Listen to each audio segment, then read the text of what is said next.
what is happening in the state and around the nation. It's no longer news that America now have a new president-elect. It's no other person than President-elect, former President of the United States of America, who now is the President-elect, President Donald J. Trump, the 47th President of the United States of America. I know a whole lot of controversies and a whole lot of narration has trailed the victory of Donald J. Trump. We'll just be looking at that. How does that victory translate and benefit Africa? Because that's one thing a whole lot of Africans are agitated and worried about, especially about immigration. But experts have said Donald Trump is not against immigration, but it's against illegal immigration, and that became another subject of discussion.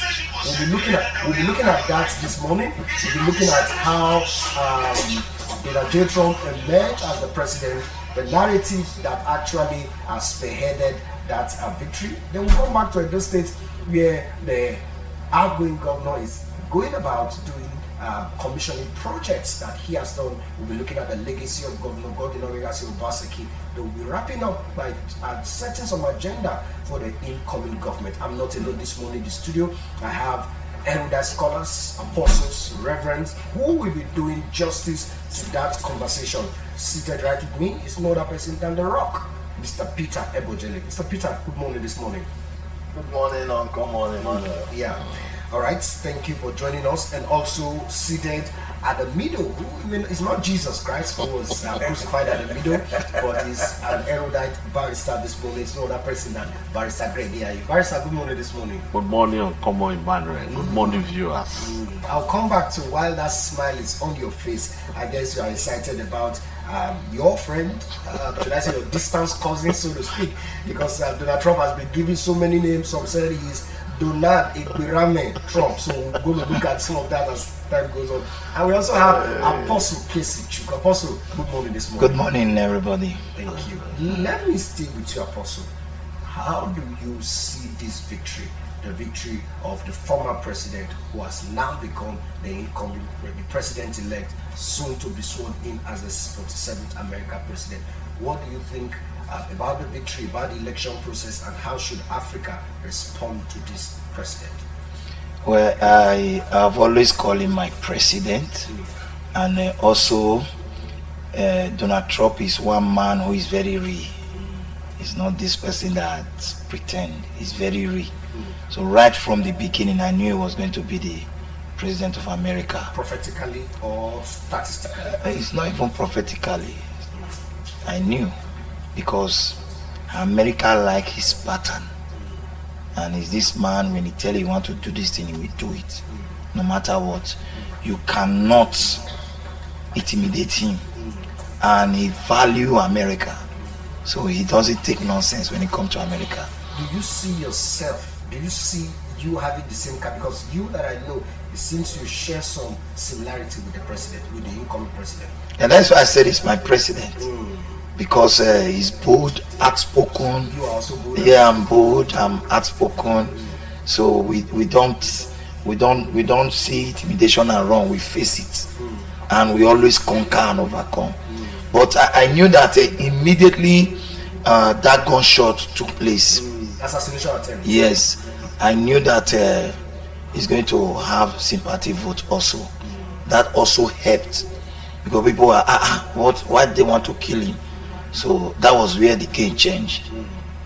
All right, let's come to Barrister Greg. Barrister, Donald Trump is your contemporary, and you followed him for a while. You also, as a legal luminary, what will you say about the electoral process? As of yesterday, we've seen his major rival, that's talking about Vice President Kamala Harris, congratulated him. We saw Obama. I read Obama's congratulatory message.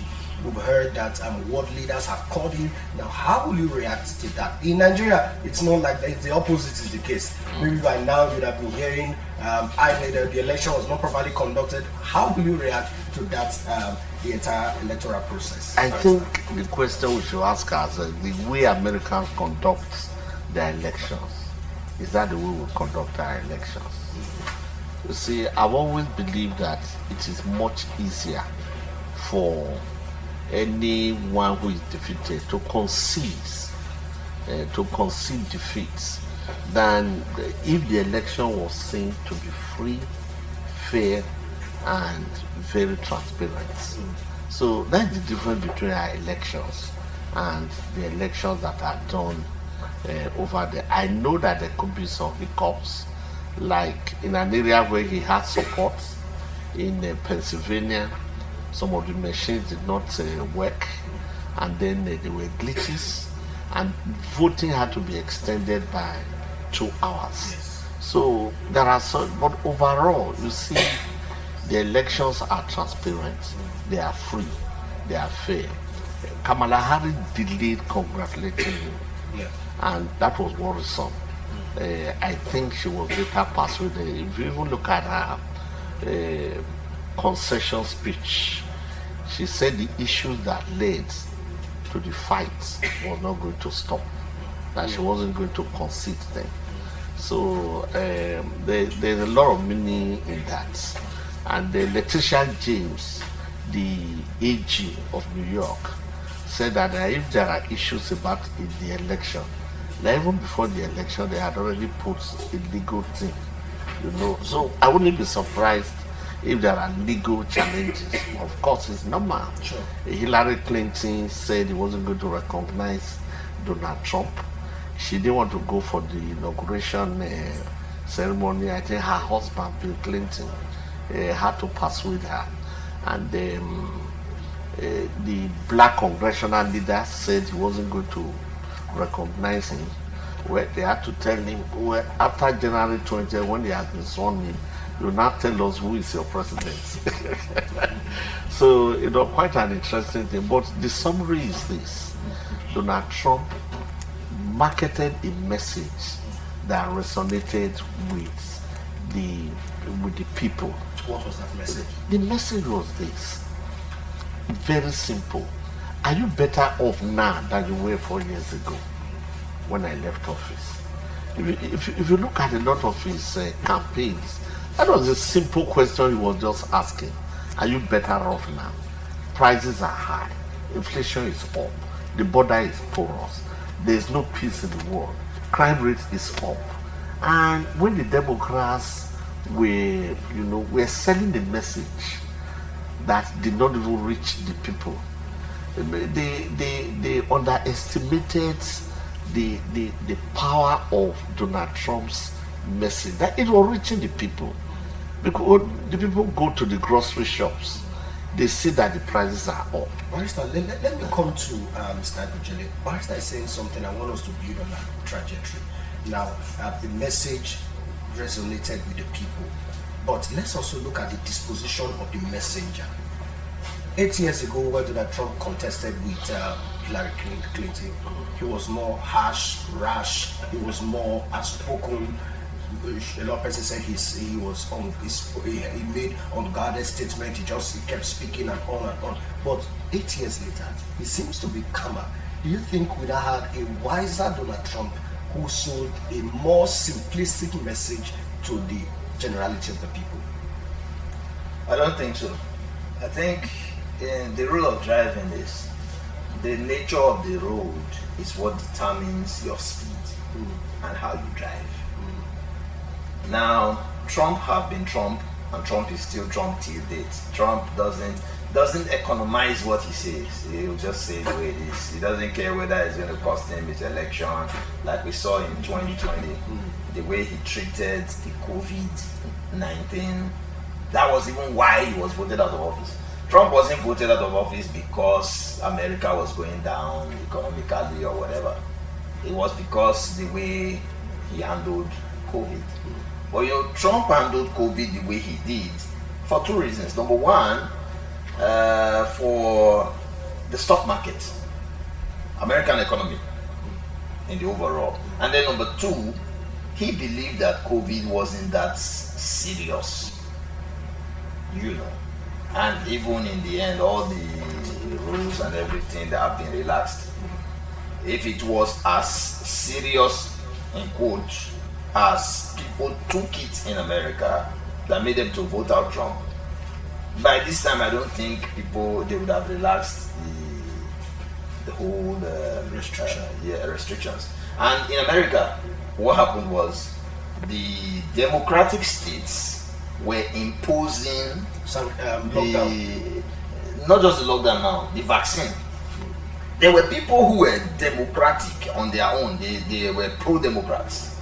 They had to relocate to other states, to Republican states where it's not that compulsory. Yes, Mandatory.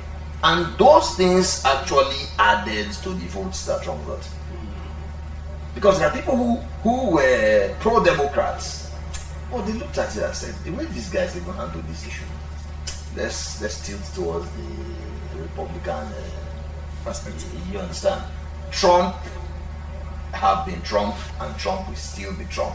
Trump made a lot of statements that you can't even pick anyone to say, oh, this is what he said, that's bad, or this is what he said. Trump has been Trump. So And 8 years later, as it stands now, the American electorates they are more sophisticated. Do you understand? When they sit down to listen to, they really listen to a man. It's not like Nigeria where a lot of people don't listen. People just do, this man ain't going to win. This one doesn't look like. Do you understand? In America, people are very informed. They sat down, they look at Trump's policy. People have said, oh, Trump is against immigration. That's not true. He's against illegal immigration. So illegal immigrants, look at the situation in America. There are a lot of illegal immigrants that have poured into America from Mexico. And some of these people, they get to America, they're illegal and they do evil. Involved in drugs, involved in different things and all of that. So those are the things that Trump is looking at. All right. And just yesterday, stock market in America is doing better than it has been doing since 4 years ago.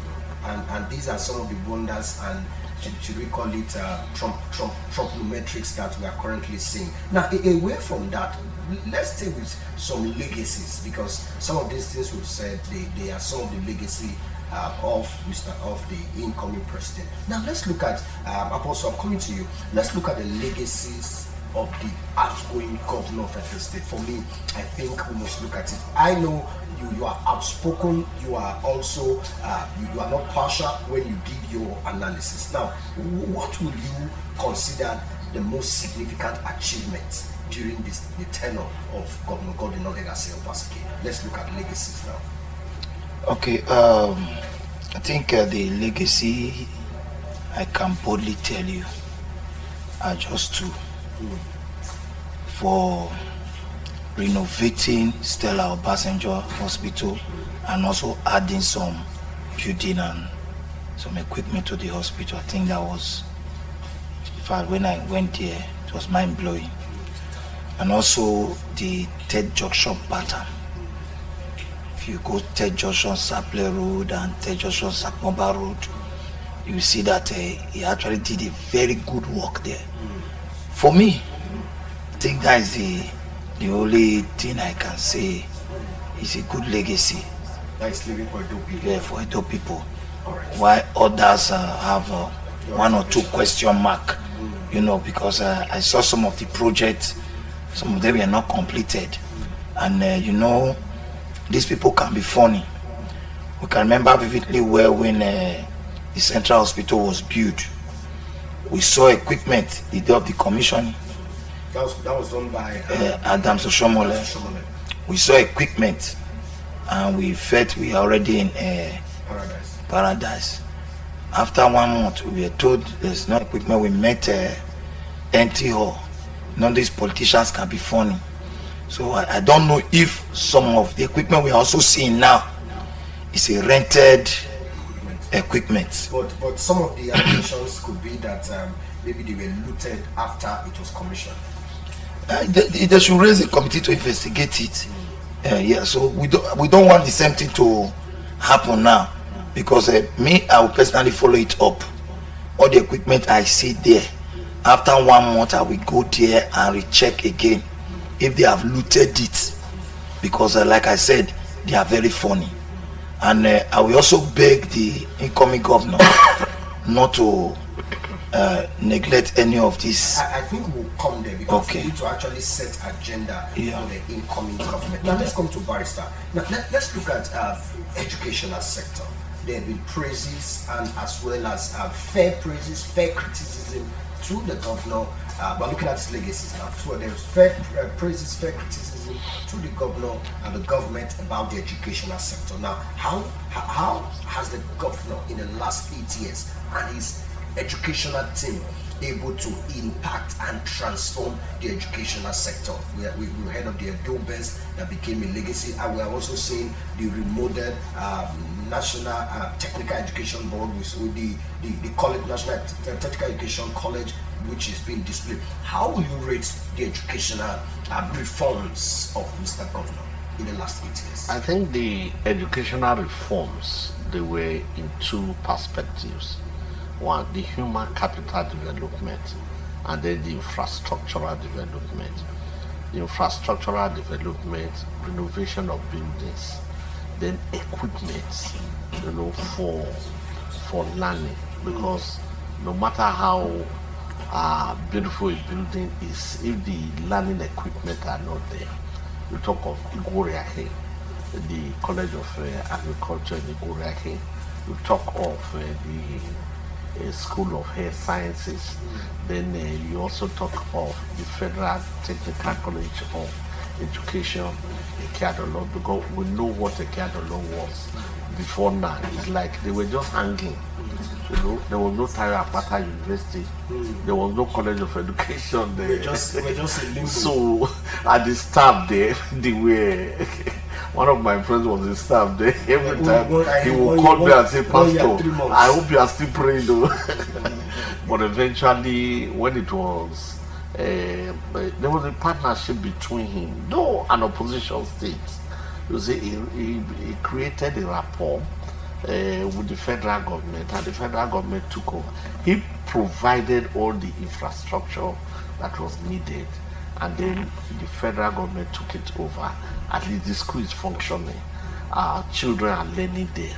Rate the governor on human capacity, because you said there are two parts: Yes. the structure and the human capacity. You see, the training and retraining of teachers, and then equipping them with digital,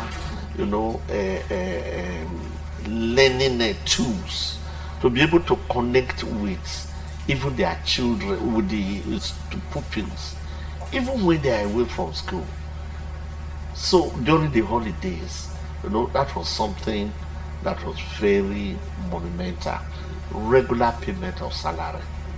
Then also promotion As at when due, and giving people the financial benefits of that promotion, because that is the motivation for a teacher. When a teacher is happy, you can expect that the best will come out of him. So it was a very wonderful How do motivation. you also react to some of the criticism towards, especially when we talk about the buildings? A lot of persons say, "Oh, there are schools in this urban area, the city centers, that we also are bad or still dilapidated." You talked about the fact that we had online lectures, but some parents could not afford phones. I remember when one of my ward was in one of the government schools. My WhatsApp was registered in the WhatsApp platform.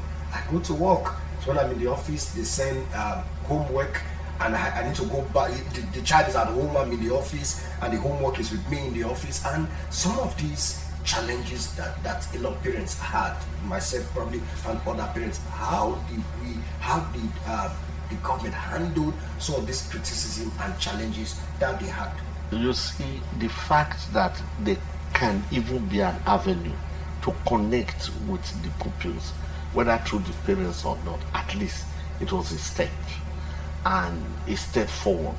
And I believe that succeeding administrations can build on that. Then if you are talking of schools that were there, you see, Obaseki was, to a large extent, sincere. He was not renovating schools for propaganda. There was a time only schools on the road that people could see were renovated. the ones that were inside the street were not. You're talking about the Red Roof Revolution. Red Roof Revolution. Find that a lot of them were exposed on the roads. And it was for propaganda purpose. But Obaseki had a silent trumpet. And there was no showmanship about it. He was just doing his work as a humble, very temperate public servant. All right, but let me come to Mr. Ibochele. Let's look at health, because while the governor had his Thanksgiving section, he said something about health and decentralization of the healthcare. Now let's look at how the governor impacted healthcare in Edo State. And you also tell us the gaps that are remaining, because it's one thing to say, oh, a lot of works were done, but the gaps also. So how did the governor do that, especially following the outcry about destroying the central hospital at Ringwood there? That actually attracted a whole lot of criticism. How, in your own opinion, how did the governor fare when it comes to imparting healthcare? I think one of the major problems we have in Nigerian politics is nearly everything is politicized. You see, when it comes to healthcare, the central hospital, I'll tell you, I was born at the central hospital. I was told that I was born there. Did you see your birth certificate? As at the time I was born, there was no birth certificate. So I was told I was born there. Do you know, apart from immunization, I have not used the central hospital till this day. You have not been sick? Yeah. So you don't have any business there? So there are a lot of people. My wife will always say that we Nigerians, we have military grade system. Our system is military grade. A lot of us don't really fall sick. In the villages, a lot of people don't even fall sick. However, when people fall sick, when there is issue of somebody is trying to give birth, the primary health care facilities are supposed to do more work than the central hospital. Somebody can't be sick in Igobazua, you will not be taking the person to central hospital Benin. Do you understand? Healthcare needs to be closer to the people. Now, we've had primary healthcare centers all over the 18 local governments before now, but the way they were functioning, some of them were functioning like they were not there.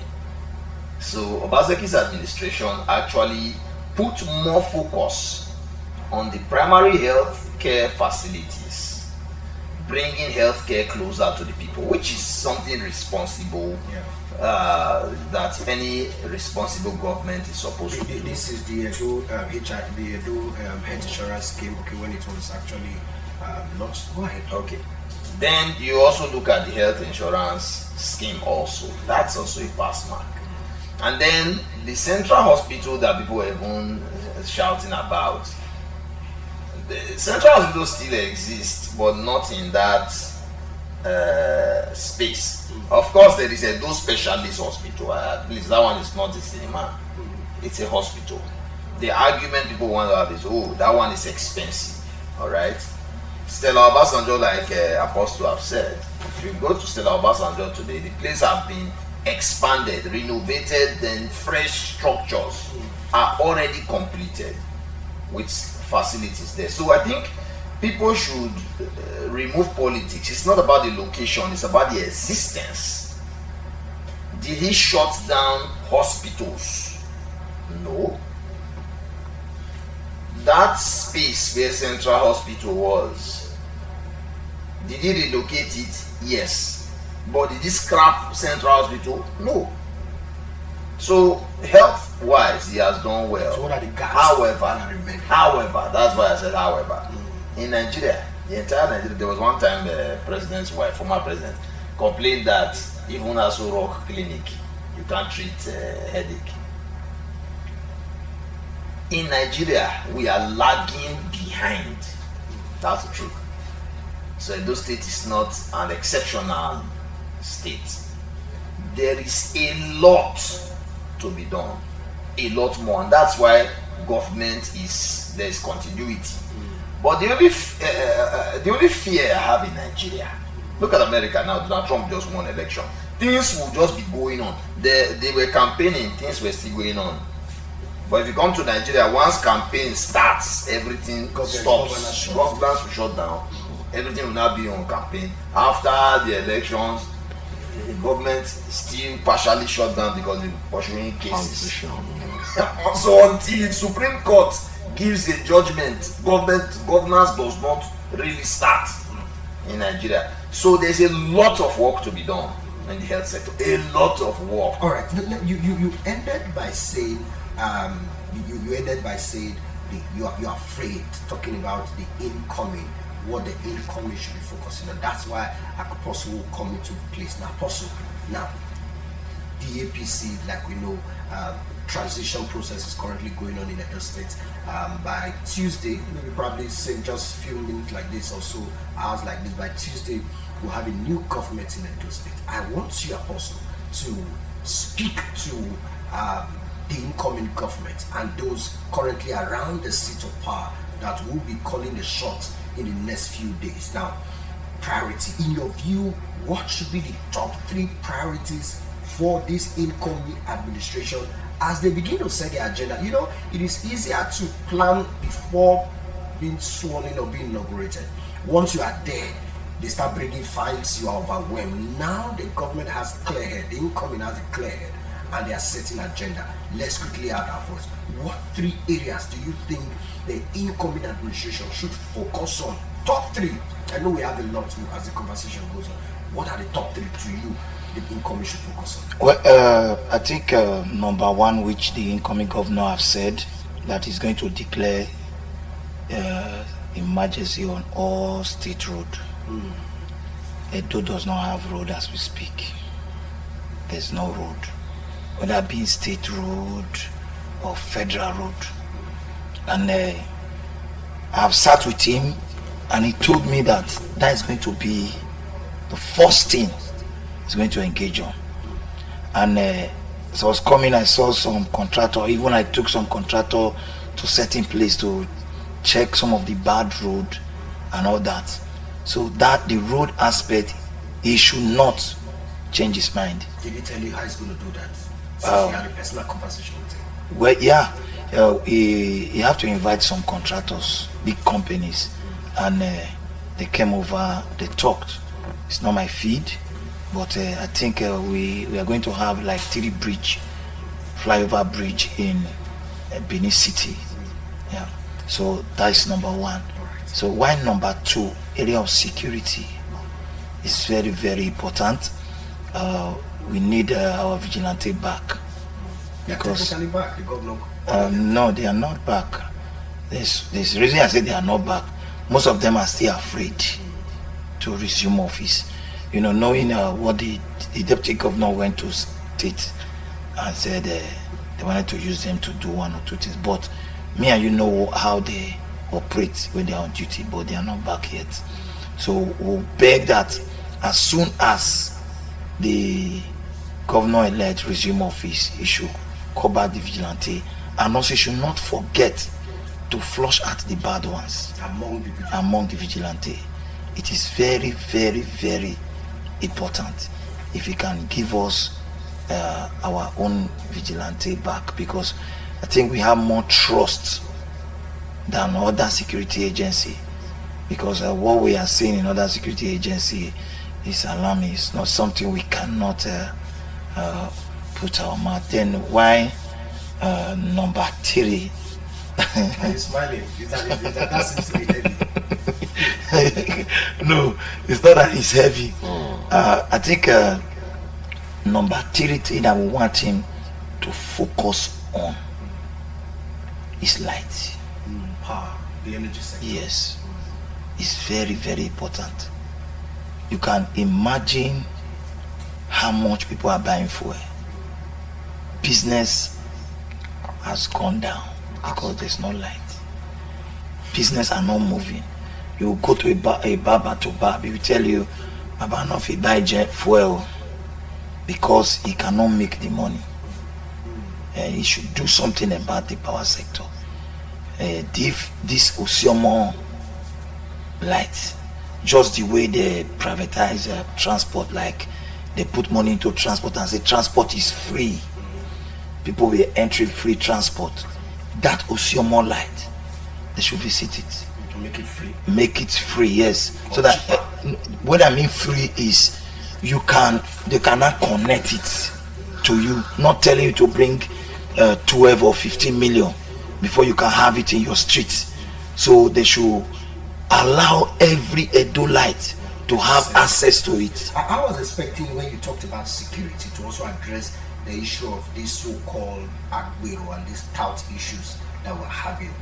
Do you think that should also be part of the security that the governor should be focusing on? I remember the governor talked about insecurity during his campaigns. How do we just avoid this entire conversation? Because a lot of persons are already pointing finger to him that he said he was going to give a do insecurity, and we're already seeing the insecurity, and we're seeing the Agbero boys already beating and oppressing our market women. Should that be incorporated into that security scope that you just gave us? Senator Mondo Okpebholo is not crowd friendly. Yes, and that was a mistake. He wanted to say, I will make sure there's no insecurity.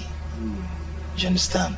But during election, you can take an error and blow it. Even we also notice such speech from Aswe Igodaro. So there are so many errors from their side. So, but coming to the Agbero, if you know who Senator Mondo Okpebholo is, you will know he has told everybody that if you think there's going to be a manual ticket like usual, forget about it. He believed in some of the policies that the Obaseki House administration have set. You understand? Yes. So he believed in it. And also, this Agbero issue is being carried, the rumor is being carried by PDP.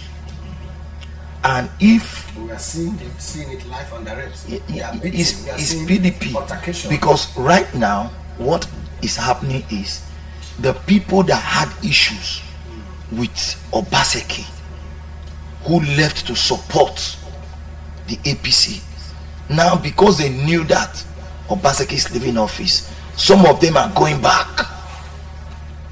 Some of them are going back to tell the people there that come I was the one here before, you move me, now we are the one in power, which the governor elect is not aware of it. All right. Now, sorry before I go. Now I want to also state this fact that if you want to know the highest Agbero we have, please, it's in Obaseki government. All right. Yes. We'll look at that. Like you said, our appeal is that let's insecurity be a thing of the past. Barrister, I'll just take 1 minute from you, then 1 minute from Ebojele. Time is not on our side. Let's look at the economic agenda. What should be the economic focus of the incoming administration? People can't buy food. People can't afford to eat. The rate at which street begging has increased is alarming. People are begging. Do like Nigerians turn themselves to beggar palliative all here and there. Let's look at the economic agenda and what should the incoming be doing. I'm glad you mentioned something about power supply. The government should do something about industrialization. If it's large-scale agro industries that we can source the raw materials from, because you cannot be talking of dealing with the issue of hunger when there is no industrialization. The food that is eaten in the US is produced by just 5% of the population. It's only 5% that are into farming, and they are feeding the US. And of course, even during the COVID, we're told that the US had food stored up for the next 15 years, even if there was no farming, no production. So I think we should go into industrialization, particularly agro related industries, so that the issue of hunger and then food insecurity can go well. That's why I also support what they said about security. And calling a dual security network people back because they know the terrain. You cannot be talking of farming or industrialization when people cannot go to the farm because of insecurity. All right, thank you. Just last, let's look at partnership and collaboration. I would have taken Apostle on Edo being APC, Edo being PDP. Can't we have an inclusive Edo where we don't have party divide, where we don't have religious divide, where we do not have ethnic divide? Edo is Edo. How should the government build an inclusive government? We can have an APC or a PDP, one of the PDP commissioners retained in the incoming government. How should we do that? That's why. No, the reason why I'm laughing is the man who is leaving power, did he do that? So you don't expect to do that. He suggested that the reason is uncommon because it's uncommon. Emmanuel suggested it. They are talking about the fact that the ones that are coming in from the APC, people are still struggling for the little position. They are not talking about picking from the one that have been eating for 8 years. In pidgin, they will tell you if to go abroad, go visit person when born picking, they hard. Not to carry fight go abroad, then when you see it. Alright, that's why we are joining the cutting for our conversation this morning on the lighter note. It's still a break on the broadcasting service. Special thanks to everyone, our producer Lizzie, who's standing behind the scenes.